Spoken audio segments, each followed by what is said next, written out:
Assalamualaikum warahmatullahi wabarakatuh. Bismillah, alhamdulillah, wassalatu wassalamu ala rasulillah wa ala alihi wa ashabihi wa man wala wa la hawla wa la quwwata illa billah amma ba'd. Para jamaah salat tarawih rahimahullah, sesuai dengan jadwal yang memberikan ceramah pada malam hari ini berhalangan hadir, izinkan saya menggantikan beliau. Para jamaah sekalian, malam hari ini kita masuki hari yang ke-6. Semoga apa yang sudah kita laksanakan 5 hari yang sudah berjalan, puasa kita, salat tarawih kita, sedekah kita, dan amalan-amalan yang lainnya semoga diterima oleh Allah SWT, dan semoga kita bisa sampai pada hari terakhir di bulan Ramadan ini. Allahumma amin. Para jamaah sekalian, pada suatu hari Rasulullah Sallallahu Alaihi Wasallam di saat akan memberikan khutbahnya, ketika naik ke tangga mimbar, beliau mengucapkan kata amin, kemudian menaik ke tangga berikutnya mengucapkan kata amin lagi, dan sampai 3 kali. Tentu para sahabat yang mendengarkan itu merasa penasaran dengan amin yang diucapkan Rasulullah, karena para sahabat tidak mendengar suara yang kemudian Rasulullah mengamini. Ternyata setelah ditanyakan kepada Rasulullah selesai khutbah, wahai Rasulullah, kenapa engkau mengucapkan amin sampai 3 kali di saat menaiki mimbar? Rasulullah menyatakan bahwa tadi saya mendengar Jibril berdoa, karena itu saya mengamininya sampai 3 kali. Satu di antara yang doa Jibril itu yang diamini oleh Rasulullah SAW berkaitan dengan Ramadan. Jibril mendoakan semoga orang itu jauh dari rahmat Allah, celaka, karena ketika Ramadan datang, ketika dia mendapatkan bulan Ramadan sampai Ramadan berakhir, dosa-dosanya tidak mendapatkan ampunan dari Allah Subhanahu wa ta'ala. Padahal Allah memberikan sekian banyak jaminan. Ketika seseorang mendapati Ramadan, kemudian dia mengisi Ramadan itu dengan sebaik mungkin, dia berpuasa di siang harinya, kemudian dia qiyamul lail seperti yang akan kita laksanakan pada malam hari ini, maka Allah menjamin semua dosanya akan dihapus oleh Allah SWT. Man shoma ramadhana imanan wa ihtisaban wa ghufira lahu ma taqaddama min dzambi. Di hadis yang lain, man qoma ramadhana imanan wa ihtisaban ghufira lahu ma taqaddama min dzambi. Kok ada orang mendapati Ramadan sampai Ramadan berakhir, dosanya tidak diampuni Allah sama sekali. Nah, mudah-mudahan kita ini tidak termasuk yang didoakan oleh malaikat Jibril, dan insya Allah kita tidak termasuk itu, karena kita sudah mengisi Ramadan ini sebagaimana yang diajarkan oleh Rasulullah Muhammad sallallahu alaihi wasallam. Bahkan banyak di antara umat Islam ini yang sudah menantikan datangnya bulan Ramadan. 2 bulan sebelumnya kita sudah berdoa, Allahumma barik lana fi Rajab wa Sya'bana wa balighna Ramadan. Itu yang diajarkan Rasulullah kepada kita. Kita minta diberkahi di bulan Ramadan, di bulan Rajab, bulan Sya'ban, dan dipertemukan dengan bulan Ramadan. Hari ini kita masih diberi sehat oleh Allah, kita diberi umur panjang. Oleh karena itu, marilah kita jadikan Ramadan 1444 Hijriah ini sebagai Ramadan yang terakhir bagi kita.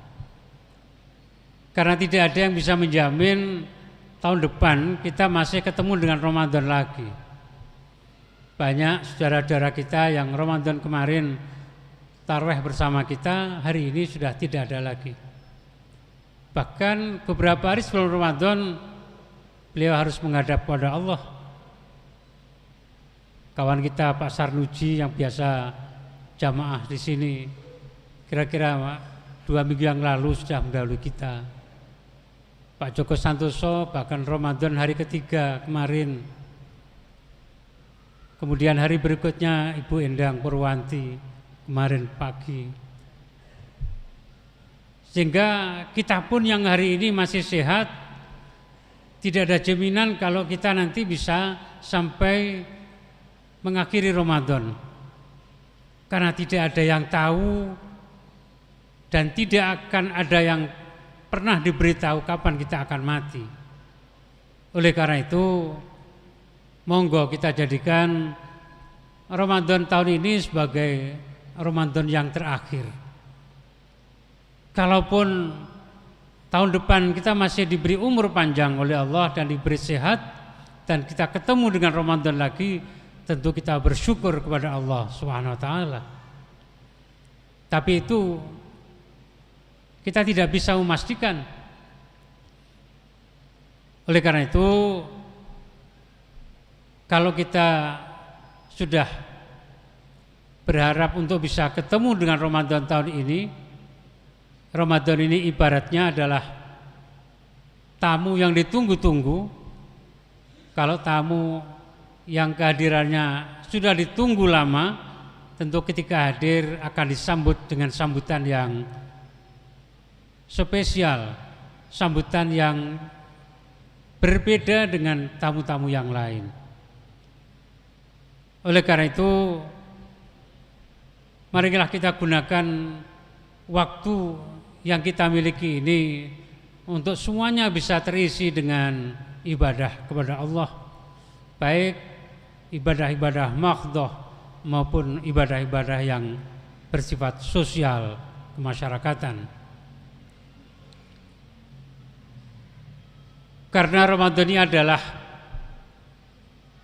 yang spesial, yang luar biasa, tidak seperti bulan-bulan yang lain, maka kita memperlakukan Ramadan juga harus berbeda dengan hari yang lainnya.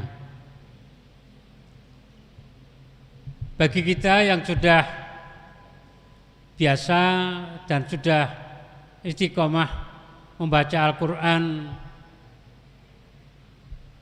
1 minggu 1 juz, dalam beberapa grup banyak yang seperti itu, 1 week 1 juz. Coba kita tingkatkan Ramadan ini menjadi 1 day 1 juz, 1 hari 1 juz. Baca 1 juz itu bagi yang bacaannya sudah lumayan lancar, tentu tidak sampai 1 jam. Ya, kalau dibaca tartil yang biasa saja, insya Allah 40 menit selesai. Kalau lebih lama lagi 1 jam lah. Artinya kita menyisihkan waktu 60 menit dari 24 jam yang kita miliki ini. dan itu harus kita upayakan. Ya. Kalau ternyata masih juga tidak bisa karena mungkin bacaannya belum terlalu lancar, ya paling tidak seminggu 1 juz lah. Itu menunjukkan bahwa kita dalam menghadapi bulan Ramadan ini dengan hal yang istimewa, yang luar biasa, tidak seperti bulan-bulan yang lainnya. Kalau 1 minggu masih juga tidak bisa, ya wis saulan 1 juz. Tapi ya rada kebangetan. Saulan 1 juz itu ya kebangetan itu. Kalau 1 juz itu isinya 20 lembar, dibagi saulan 29 atau 30 hari, berarti sedina cuma kurang dari 1 lembar. Sedina baca 1 lembar itu ya. Padahal kita punya waktu 24 jam. Kita buka HP, buka grup WA itu berapa menit.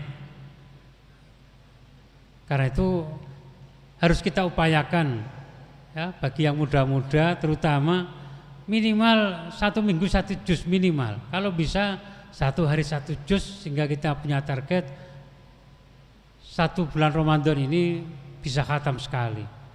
Syukur-syukur kalau lebih dari itu. Selain itu, di luar bulan Ramadan kita sudah bersedekah, sekalipun tidak setiap hari. Mari kita usahakan setiap hari tidak ada yang hari kita tidak bersedekah, berapapun sedekah yang kita berikan. Kalau bisa kita memberikan buka puasa kepada siapapun yang berpuasa dimanapun, baik di masjid ini maupun di tempat yang lain. Sehingga tadi panitia menyampaikan untuk menyediakan buka puasa bagi jamaah masjid yang kebanyakan memang mahasiswa. Panitia RDK setiap sore menyediakan paling tidak 350 sampai 400 bungkus atau kotak bagi para jamaah yang berbuka bersama di masjid ini. Karena itu monggo kita berinfak berapapun, ya, bisa disalurkan kepada panitia RDK. Allah akan memberikan pahala sama seperti pahalanya orang yang berpuasa tanpa mengurangi sedikit pun pahala orang yang berpuasa itu. Tidak hanya berbuka tapi juga panitia RDK menyiapkan makan sahur bagi jamaah yang memang menginginkan sahur di masjid ini dengan mendaftar lebih dulu. Supaya apa? Panitia bisa punya perkiraan atau punya hitungan yang tidak terlalu jauh berapa yang harus disiapkan. Sebab kalau tidak disiapkan banyak, yang datang sedikit. Baliknya disiapkan sedikit, yang datang banyak. Karena itu untuk sahur harus mendaftar lebih dulu supaya panitia bisa menyiapkan makan sahur dengan baik. Selain itu, kita mesti melakukan dan meningkatkan apa yang selama ini sudah kita lakukan sebagai bentuk kita untuk menyambut Ramadan ini dengan sambutan yang spesial, dengan sambutan yang tidak biasa seperti bulan-bulan yang lain.